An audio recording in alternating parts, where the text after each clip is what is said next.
권리의 객체 4장부터 보도록 하겠습니다. 제1절은 서설인데 관련 문제가 없고요. 제2절 물건부터 보겠습니다. 1번 문제. 경매 대상 건물이 인접한 다른 건물과 합동됨으로써 합쳐진다는 거죠. 건물로서 독립성을 상실하게 되었다면, 그렇죠. 독립성이 없어지죠. 경매 대상 건물만을 독립하여 양도하거나 경매의 대상으로 삼을 수는 없다.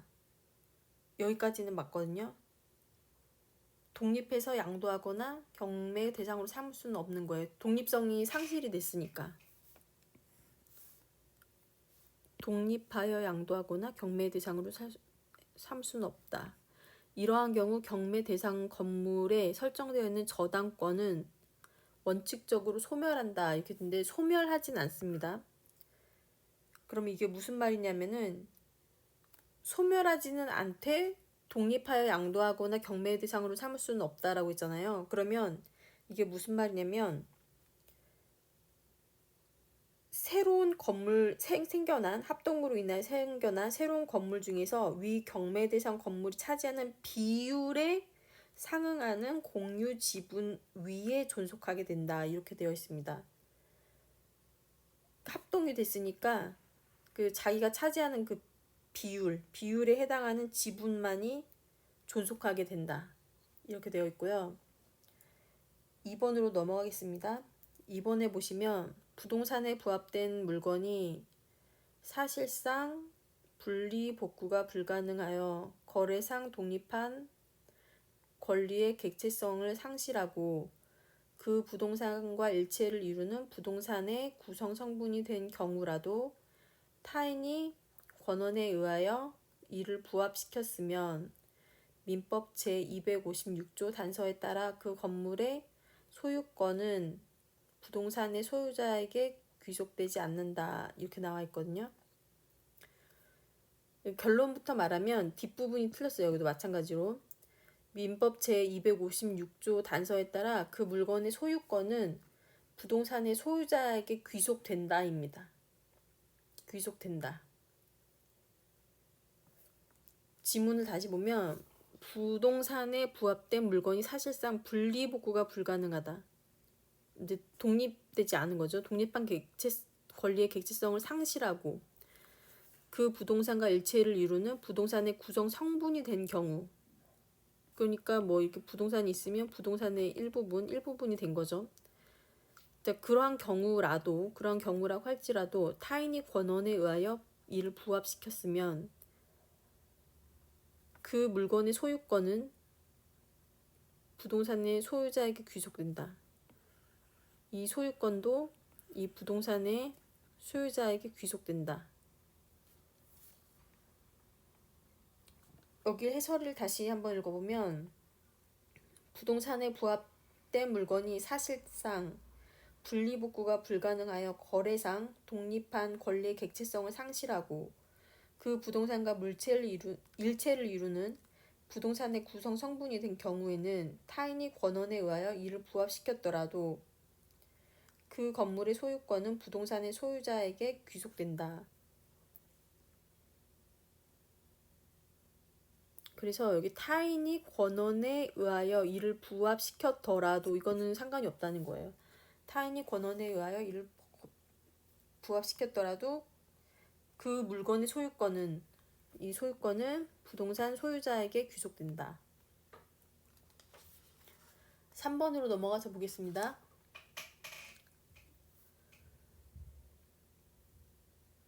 매매 당사자가 토지의 실제 경계가 지적 공부상의 경계와 상이하다는 것을 모르는 상태에서 실제의 경계를 대지의 경계로 알고, 그러니까 잘못 알은 거죠. 잘못 알고 매매하였다면 매매 당사자들이 지적 공부상의 경계를 떠나 현실의 경계에 따라 매매 목적물을 특정하여 매매한 것이라고 볼 수 있다 했는데, 여기도 결론만 얘기하면 매매 목적물을 특정하여 현실의 경계에 따라서 매매한 것이라고 볼 수 없다입니다. 볼 수 없다.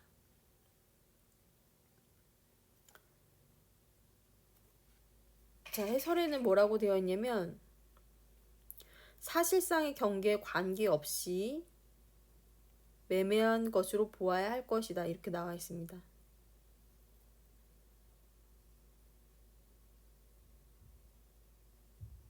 현실의 경계에 따라 매매 목적을 특정하여 매매한 것이라고 볼 수 없다죠. 볼 수 없다. 매매 당사자가 토지의 실제 경계가 지적 공부상의 경계와 상이한 것을 모르는 상태에서 실제 경계를 대지의 경계로 알고 매매하였다고 하여 매매 당사자들이 지적 공부상의 경계를 떠나 현실의 경계에 따라 매매 목적물을 특정하여 매매한 것이라고 볼 수 없다.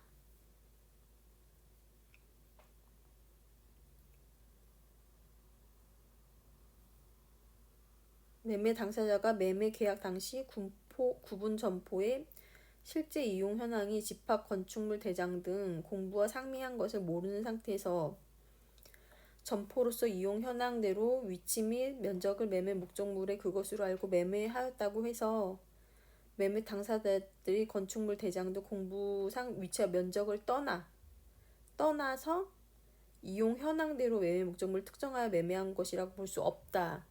자, 이렇게 되어 있습니다.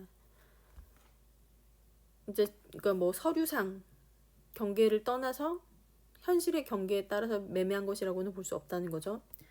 그 다음에 4번으로 넘어가겠습니다. 부동산에 부합된 물건이 사실상 분리복구가 불가능하여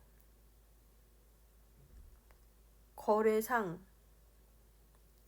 독립한 권리의 객체성을 상실하고 그 부동산과 일체를 이루는 부동산의 구성 성분이 된 경우에는 타인이 권한에 의하여 이를 부합시켰더라도 그 물건의 소유권은 부동산의 소유자에게 귀속되어, 여기 아까 전에 나왔던 부분이죠. 자, 형광펜 칠해보면 타인이 권한에 의하여 이를 부합시켰더라도 오타죠. 그 물건의 소유권은 부동산의 소유자에게 귀속되어, 앞에서는 귀속되지 않는다고 했잖아요. 귀속되지 않는다라고 지문에 나왔었죠.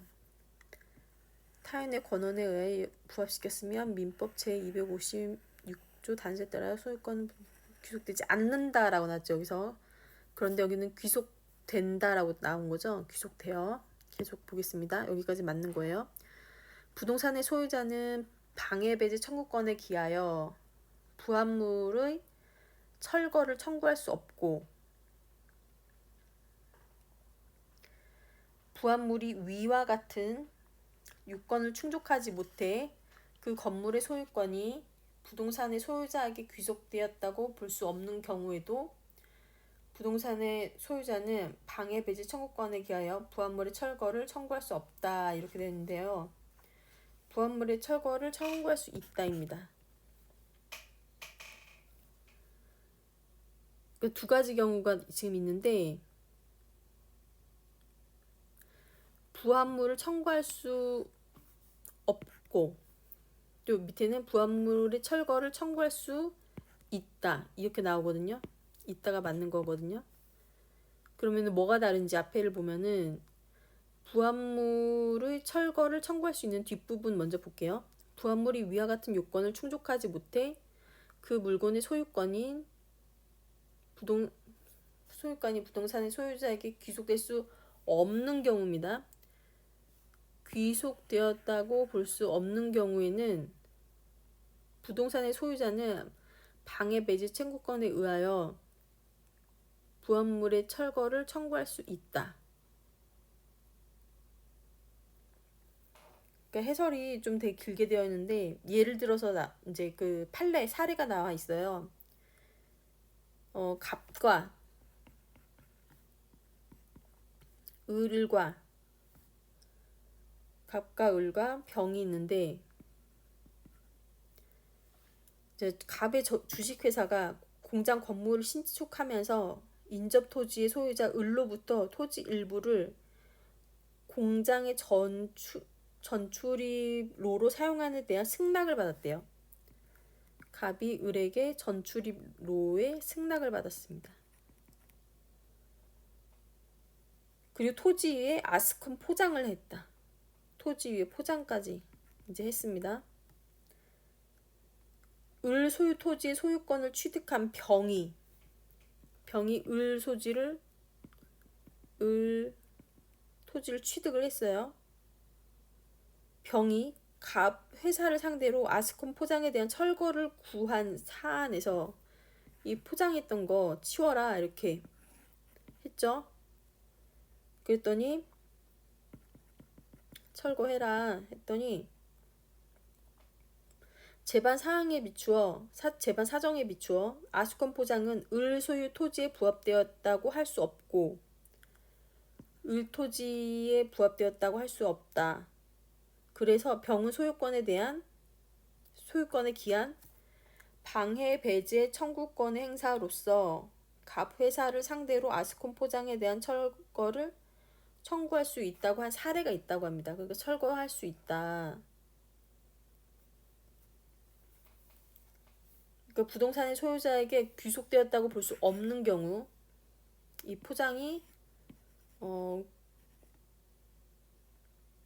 이제 부동산 소유권 병이죠. 병에게 귀속되었다고 볼 수 없죠. 그런 경우에는 방해 배제 청구권을 이용해서 이 포장한 것을 치워라 라고 철거해라 라고 청구할 수가 있다는 겁니다.